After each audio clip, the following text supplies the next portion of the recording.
所谓断奶这个话题，好像是指的孩子脱离母体，但其实反过来更重要，就是妈妈怎么样脱离孩子，就是你意识到你跟孩子是两个独立的个体。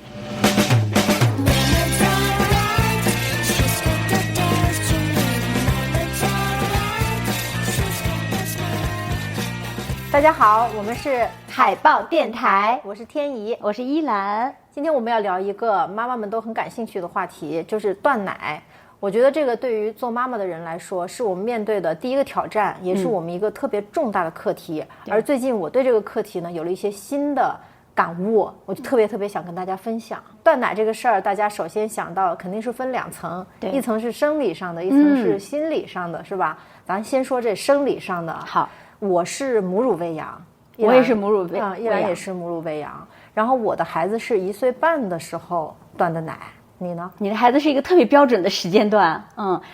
我家老大呢，因为那时候我还在上班，就是4个月，然后我产假完了我就去上班了，所以他是正式的就不吃母乳是10个月，就比较早啊。然后我家老二呢，因为那个时候我是在家上班，然后一直吃到5岁，而且是5岁生日那天，就提前跟他说好说，咱真不能吃了，咱们5岁了。到后面应该没奶了吧？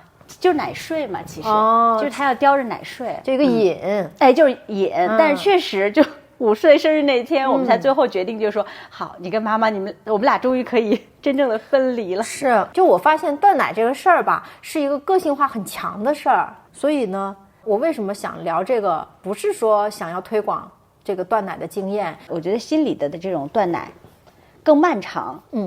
这个就是我最近才，你看他1岁半就断奶了吧？但是现在他6岁，刚过完6岁生日，他不是渐渐的大了嘛，然后他的社交生活也变得丰富起来，就朋友越来越多了。而我有的时候也会就是带他去跟别的小朋友一起玩，然后我就会看到他的社交生活。有一次就是和另外一个小朋友一起玩的时候，我感觉那个小朋友就是没有对他非常热情，就是我觉得他有一点被人冷落了，就有一点在社交生活中吃亏了的那个意思。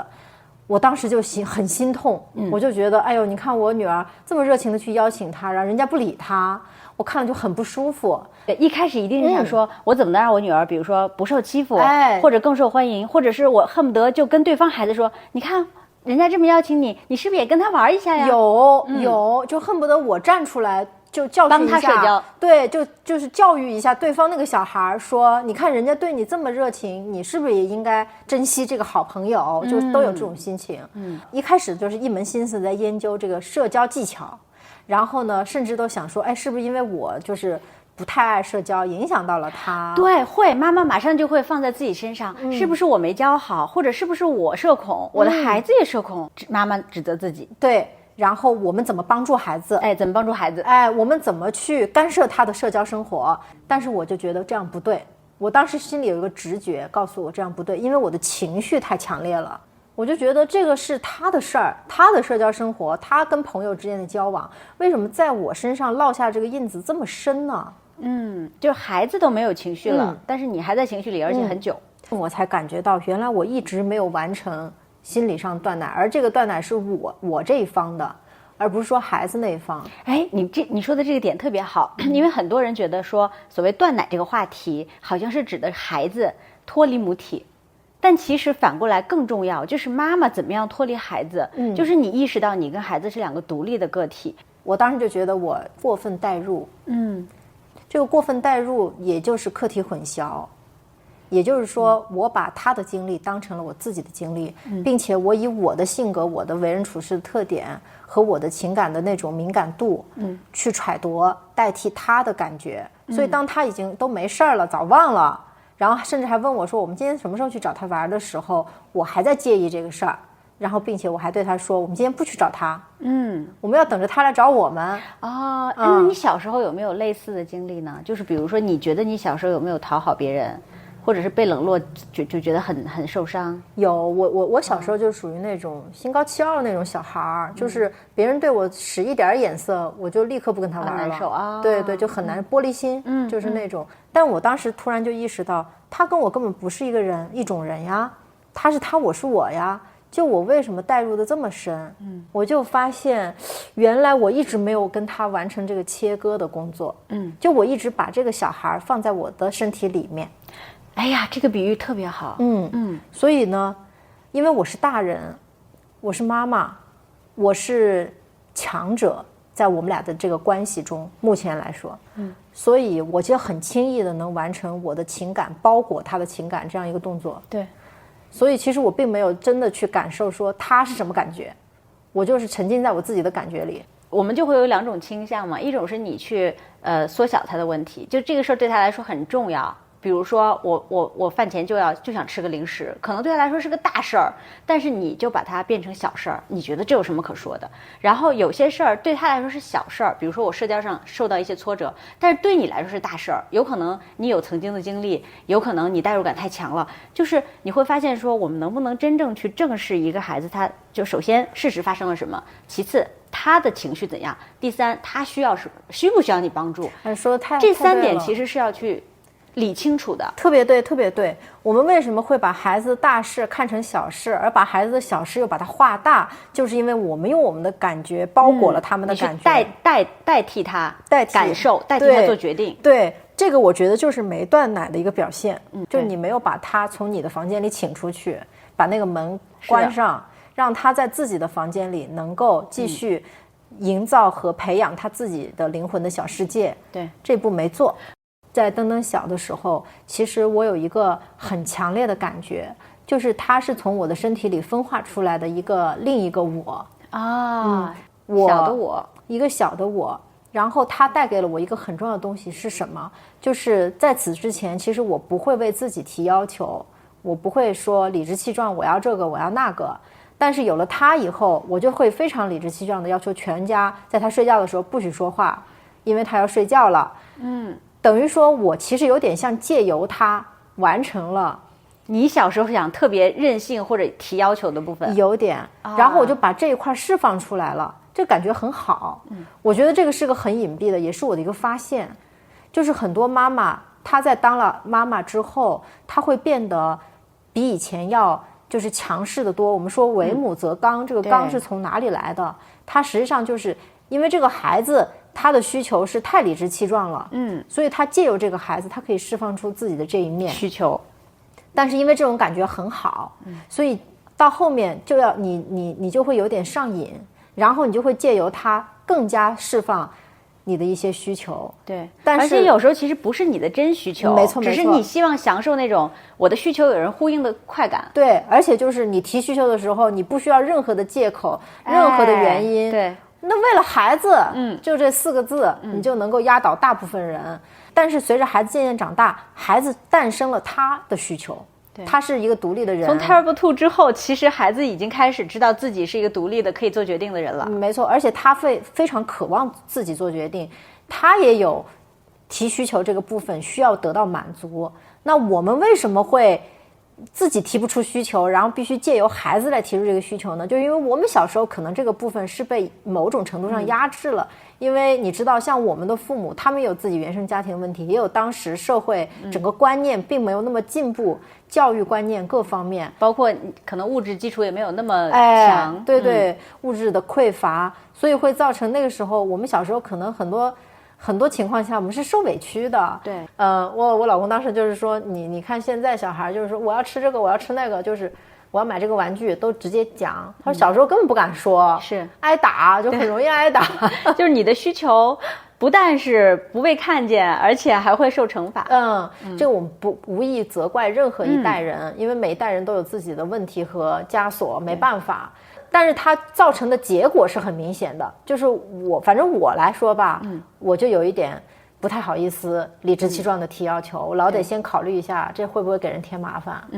然后所以说在有了孩子之后呢，我感觉我这块被释放了，然后这感觉是挺好。而且孩子他毕竟有那么一长段时间是无条件的，没错，就是在你的这个包裹下，他也需要你的包裹，而且呢，他也自己提不出，反抗，对，他也提不出什么来，所以然后你把他有的时候照顾的还挺好，你就又有成就感，这么一来二去，迷恋这种感觉，迷恋上了。迷恋上之后，我觉得这个就是妈妈她为什么需要断奶的一个很重要原因。对，就是首先没有把你的需求和孩子需求分割开来，你仍然在寄托在这个孩子身上去就释放你想要需求得到满足的这个欲望。当孩子他表示说我有我的想要的东西的时候，你们两者我的需求跟你不一致的时候，对你两者产生冲突的时候，我们往往就会被一些表面的现象迷惑，就忘了他的真问题，对，看不到或者说意识不到，所以你就会一直去纠结于孩子的行为本身，比如说他是不是真的那么他为什么那么叛逆啊？他为什么就是不听我的？或者说他为什么那么软弱？他为什么就不能按跟你的期待不一样？对，他跟你期待产生一些区别。所以我就觉得这个问题在我身上就是近几年是非常非常明显。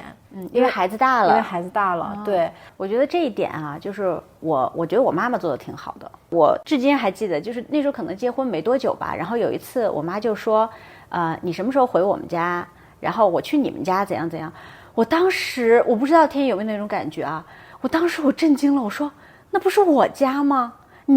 我妈妈和爸爸的家不是咱家吗？就是这不是咱们的家吗？怎么就分了？怎么变成是你家和我家了？那个也是我的家呀。对，但是我妈就说、你们家我们家，你什么时候来我们家？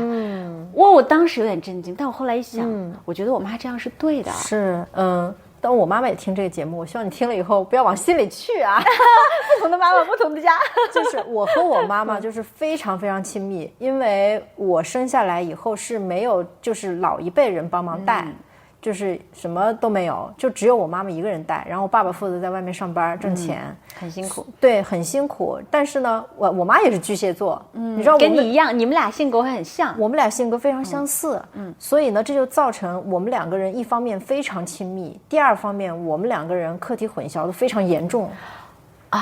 就是打个比方来说，我觉得我们两个的房间基本就是一个房间，我是没有独立房间的。你什么时候才意识到你们俩要分房睡？就是读完研究生之后，准备开始北漂生活，就在北京就进入那个阶段，我妈开始逼婚啊什么的，那个时候我就觉得挺难受的，我就第一次有了就是她把什么东西强加于我的那种感觉。所以那时候其实你已经快30岁了。对，那时候已经很大了，所以我也属于成熟的非常晚的一个孩子。但是那个时候我确实是，你知道，就婚恋这个事儿是太私人了。对，确实不能房间里再多个人这个东西确实是没有办法听他的。所以呢，那个时候当他逼婚的时候，我是觉得就是生平第一次感觉到强烈的那种反抗的心理，就觉得我甚至有时候觉得我就为了反抗他，我就一辈子不结婚。就都有这种感觉。很多女生应该有类似的，30左右会有类似的想法。其实我觉得当时就是因为一直没完成的这个课题啊，在那个时候爆发了。爆发以后，我一时之间我又没有训练过，不知道用什么样的技能才能去解决和对抗这个课题，所以就采取了一些激烈的一些极端的想法就会冒出来。其实有的时候，因为你知道这样的切割不太容易嘛，我觉得有一些方法是可以借鉴的，比如说就是物理。就空间，你鞭长莫及啊！不管是我们出来上学呀，或者是组建家庭啊等等，那我觉得大家彼此之间这种独立的空间还是很必要的。然后其次就是你会发现，所有那些特别大年纪还没有断奶的，很多时候是因为你不仅是没有断奶啊，你别的你也没有断供啊，比如没有搬出去住，或者需要父母这个长期这种资助，或者是你需要从父母那获取特别多的情绪支持等等等等，或者是说育儿啊这种，那么你需要他们继续为你去供给这些能量，那你确实你的切割可能会更难。我记得，因为我差不多也确认自己能自己独立过日子，也真的是30多岁有了孩子，尤其有2个孩子，而且。因为跟我妈妈住在不同的城市嘛，就很长时间才见一面，然后我也确信了我可以，然后我就发现，因为我妈妈虽然她很忙，但她也是对她的幼崽就是无微不至那种，我从小就觉得我们家永远是自动变干净的，就到这种程度，因为她第一比较忙，第二她不放心你干事儿，所以她就大包大揽，所有事儿其实都她干了，她承担了非常多不应该她承担的那个劳累，然后后来我就有一天发现哈，当你能够向你的妈妈展示你能够自己过得很好的时候，我的小家庭也经营得不错，孩子照顾得也行，我的状态也不错，这个时候你妈是会放心的跟你断奶的。但是如果你没有展示出来这部分，你没有展示出来你的经济能够独立，你的精神能独立，你还有照顾下一代的能力，你说作为妈妈她能放心吗？她不可能放心。然后这种不放心，这种担心就会转化成一种对你的过度干涉，就好像侵占了你的边界。但如果你能够显示出你独立的一面，妈妈跟你断奶也会更容易。是的，我觉得对于我来说，我有很长一段时间就是在拼命的证明我可以。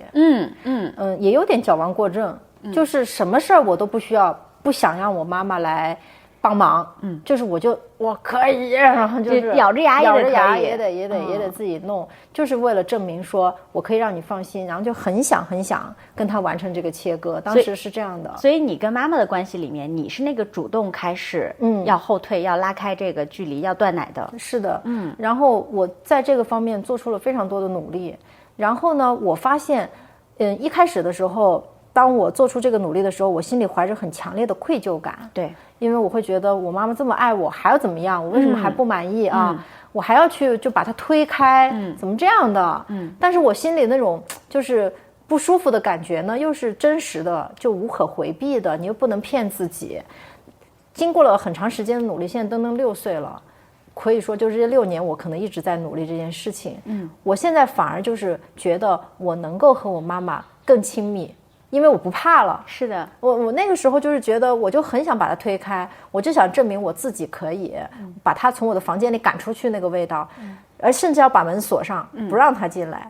但是我觉得随着就是一点一点的这个边界清晰了啊，然后他也意识到了，然后我们2个都后退一步了，都拥有自己的房间之后，我反而把门打开，欢迎他到我的房间来玩。因为如果你们都挤在那门上，那门是推不开的。哦，真的，太对了，这个比喻真的很精彩，真的就是这样的一种感觉。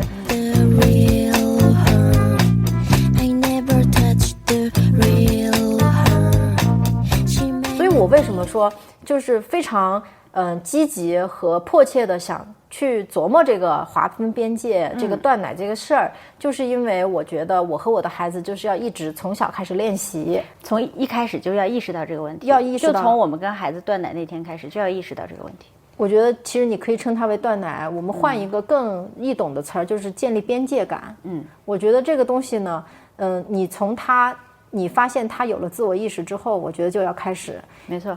比如说我们经常说我们要尊重孩子，那么尊重他的这个边界在哪里，其实是很不好捉摸的，他不是一句话可以说清楚的。那有些事你还是得管呀，是的，对吧？他那么小，他没有自控能力，然后他的知识也受限，很多东西他也不懂。尤其就是说，之前还谈过，说你真的不能所有人都让孩子做决定，你尊重他，你有边界感，不等于你都要听孩子的，没错，或者是一家以孩子为中心。是，所以这个东西肯定不能这样，但是你也不能说你把所有东西都强加于他啊，所有东西都必须听你的，你是显然也不对，而且显然不对。所以这就是恰好是一个非常好的练习的契机。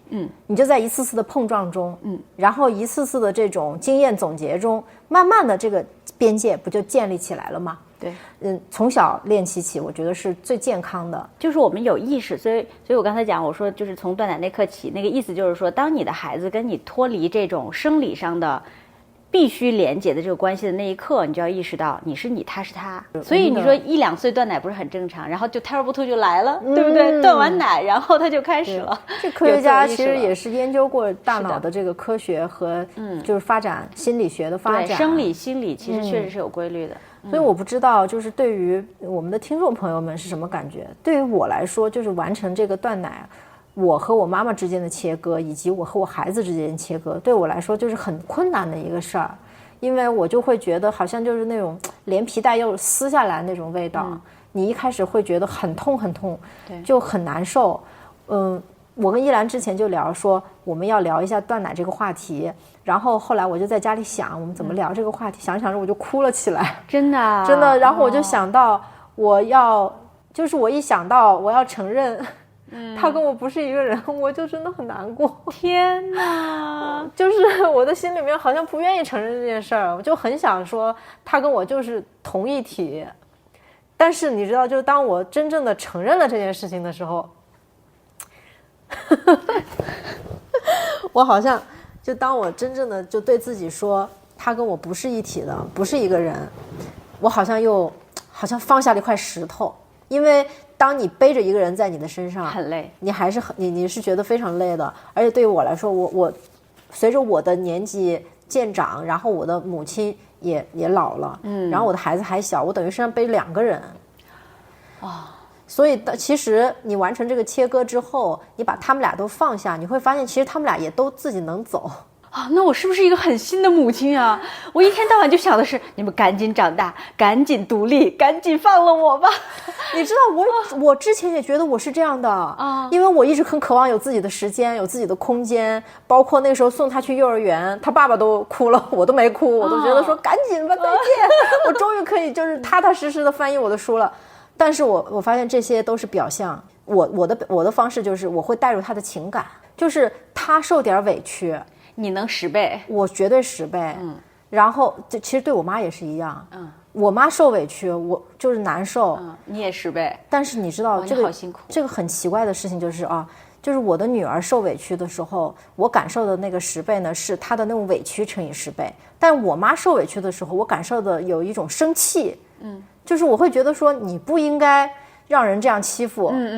我就是你把你妈委屈中那个愤怒放大了10倍。因为妈妈对我来说是上位者，就是我是很崇拜她，所以我就希望她能够变得更强大。然后对孩子呢，我是上位者，他是下位者，然后我就想去保护他。是的，就是这种感觉。哇，你们巨蟹座真的背的东西太多了。各位水象星座的朋友们啊，可以分享一下你们的感受。烦死了。哎，我就不会。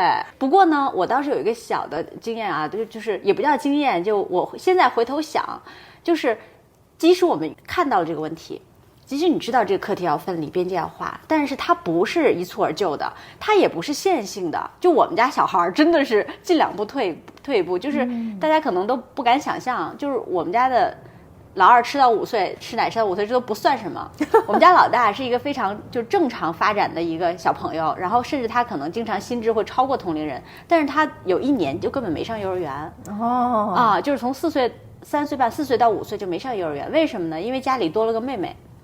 他就想说我要看看你们到底在家干嘛呢。他就死活不去，然后他找了一个理由说，因为我们幼儿园要午睡，我不想午睡。然后但是当时就很庆幸，是因为我们没有在1线城市生活，那时候在大理，然后我跟我先生的工作都可以线上完成，就是家里可以让他在家。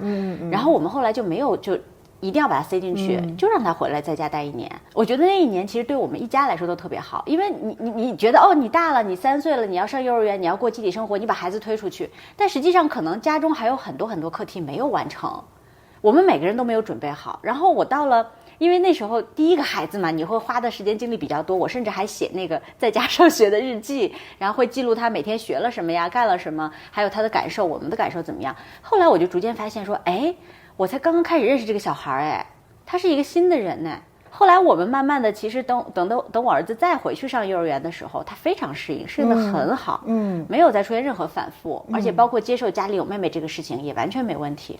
然后到了我们家那个妹妹，因为恰恰就是因为她断奶晚，她跟妈妈那个连接延绵了很长时间，但是很扎实。对，而且她连摘尿片都穿到了尿不湿的最大号。我跟她说，真的孩子不能再穿了，没有大号了。但它好处就在于它真的1天床都没尿，马上摘了就是完全可以就穿小内裤。但是呢，它确实有那个比较大的分离焦虑，因为当时他上幼儿园的时候还没断奶嘛。他后面也在家待了1整年，就大概也是4岁到5岁。然后我们因为有了哥哥的经验，也完全接受这件事儿。然后后来就会发现说，当这个小孩真正开始上1年级的时候，他一下子就适应了。我本来以为这个妹妹这个难搞的小朋友一定是上1年级又一顿挣扎哈，不是，他断得干干净净。他完全知道他是他，我是我，而且他把他的学校生活也建设得挺好的，而且也没有出现那种我想象中的那种社交问题，我还挺惊奇的。是，所以我就在想说，我们意识到不等于我们马上要做到，是我们不需要让自己那么痛苦的跟我们最亲爱的人切割，是就尊重各自家庭的节奏。现在有很多的育儿指导，然后也有一个规范化的流程，几岁上幼儿园，几岁上小学，然后也有一些参照物，身边的孩子，社会时钟。对，社会时钟。那么在社会时钟这个驱使之下，我们有的时候会忽略就是我们个人的课题，他到底到了哪个程度。是，所以今天我们这个分享是非常私人化的啊，我就是把我就是非常个体的一个经验，就是经历。特别感谢你分享一个让我完全没有体会过的那个经验。是因为我就想告诉大家，每个人要去觉察自己独特的课题，以及你现在课题进行的一个程度，对，而不要就是完全只看着那个社会时钟。就像依兰刚刚说的，他2个小孩节奏真是完全不一样，而且都是在同一个家庭，同一种教养方法，是，但是孩子性格他就是天差地别。那我的这个孩子，他在外人看来，他真的是特别好的一个小孩，特别完美，但是我自己包括我很亲密的朋友就会看出来，他跟我之间有一点点就是边界混淆的这个问题存在，甚至有的时候我觉得我的孩子是为了照顾我的情绪，他在做一些他自己的牺牲或者是退让，然后甚至于允许自己就是好像依赖着妈妈当个宝宝，因为妈妈可能希望他这样啊。对，我觉得这种东西就很隐蔽，你知道吗？孩子可能也没有觉得有什么问题，他不觉得，他习惯了吗？对，这就是我们说的，为什么做父母是那么难呢？上一期依兰说到一个说明书每个月都要换，对，就是包括我翻译的《女性英雄之旅》这本书里面有一句话也说，你刚适应了当一个婴儿的妈妈，她马上就变成了一个幼儿；你刚适应当一个小学生的妈妈，她就变成了一个高中生，而所有的这些年龄阶段，做妈妈的对待他们的方式都要不一样，非常不一样。我觉得这个是一个特别大的课题。对，就是你要不断的在断奶，就是咱们用这个来形容哈。你现在这个孩子他小的时候，你要无微不至照顾他，不然他可能就会有生命危险，是吧？但是一旦他到了3岁以后啊，他开始或4岁以后，他开始有了自我意识，他的自理能力也增强了的时候，你就要开始放手了。我想起来，就是那个时候，我经常会帮我的孩子穿衣服嘛。他小的时候不是穿袜子，他不会，是吧？尤其是袜子这个东西，他也不会。然后我就习惯了，每天我都帮他穿袜子。后来有一天，我突然发现他自己在游戏室玩的时候，自己在那穿袜子，穿挺好，穿挺好。但是第2天早上还是你穿，还是我穿，我就觉得不对，其实他只是一个惯性，他习惯了我来帮他穿。但其实他现在已经掌握这个能力了，我就应该往后退一步，让他自己穿。我想到那个小朋友刚穿鞋，不是一般都是穿反吗？然后我们家老大，我就不厌其烦教他怎么把它穿正。到了2根本不管，他有1年时间鞋一直是反的，就真不管。后来他就突然意识到说不舒服，以后再也没穿反过。是。所以说，就是这个时候父母就应该往后退一步。但是因为我们就很多人，比如我们只有1个孩子，或者我第1个孩子，我真的没有经验，不知道，我不知道怎么退后。然后包括比如像我们80后很多又是独生子女，你跟你的妈妈之间也没有做过这种切割和往前退后这件事儿。真的要把自己先划分清楚。正是因为你解决了你自己的这个问题，你可能更容易去解决你跟孩子这个边界感的问题。而且我觉得很多时候我们这些旧的所谓创伤、童年原生家庭的这些问题啊，有的时候解决不了。是，那么我们是不是解决不了？我们又看到这个问题，那就变成一个无解呢？但是在心理学这个领域呢，他们一般就是说，你看到这个问题本身，它实际上是给你一个确认，告诉你说这不是你的错，就不是说你这个人有毛病，或者说哪儿没做好，或者人格缺陷，而是说因为你过去的这样的经历，因为你的父母是这样的人，造成了你现在有这样的倾向。然后呢，在未来，对，你在对待别人的时候，你在采取一些行为模式去应对你的后代，比如说，那么我就可以有意识的进行调整。就是原因并不是解药，你不是说你做完了这种所谓的发现和归因，然后你就放在那儿了。那个解药其实在你未来的路上，是我们要把它应用于将来。这个特别对，就是就像刚才说的，哪怕你是同样的父母，妈妈爸爸做同一件事儿，给孩子带来的感受是不一样的。我们作为父母的话，我们也不要多去归咎自己。有的时候你做的不太好，那下次你争取做好一点。你做错了，你就跟孩子去承认，然后咱们一起做得更好，我们可以商量解决方案。对，而且我觉得还有一个特别重要的点，因为随着孩子逐渐长大，只要他能够开始表述自我需求，你就要看这件事他有没有要求你帮助。这是一个特别大的信号。他如果需要你，他一定会说。你平时要培养的是跟他之间的信任感，让他有问题愿意向你求助。然后咱就等着。你可以去观察，就是随着孩子逐渐成长，如果你们去做这样的练习的话，我相信我们那个断奶的时间会不一定很早，但是会比较顺利。我觉得在这个断奶的过程中，还有一个点是我特别想跟大家分享的，就是你永远也不能理解你的孩子，这是我的一个心得。我们都爱一个人就特别想去理解他，是吧？特别想知道他是怎么想的，想知道他每个行为背后的原因是什么，包括我们的伴侣，总想过多的去以爱和帮助为名，然后去干涉他。对，但事实上我现在就发现，人永远也不能真正的去理解另一个人。真的，这个话听起来很悲观主义，但是实际上它是一个很积极的人生态度。对，为什么？因为只有你有这个认识的前提，你就会少了很多的疑惑和争端。对，你就不会，对，你就执着，你就不会老是把你对一个人的赞同建立在你理解他的行为的基础上。其实反过来是一样的，你也不要期待和奢望有一个人，不管是你的伴侣还是孩子，能够完全的看见你、理解你、同情你、帮助你，也不可能。是的，我觉得大可以像孩子对你一样，说出你的需求。是的，因为有的时候，当你变得很强壮，当你变得很自洽，当你自己站起来的时候，然后对孩子才会放心，孩子才会放心成为一个独立的自主的人。因为你看，我妈都没问题了，没错，我也可以独立了。而且他会觉得跟你的交往，他很有安全感。有些东西我们是需要刻意的去练习完成的。就是像那个龙应台不是写过那个叫什么来着？孩子，你慢慢走。对，就是一个目送孩子渐行渐远的过程。好吧。我觉得这一期呢，就是很有意义。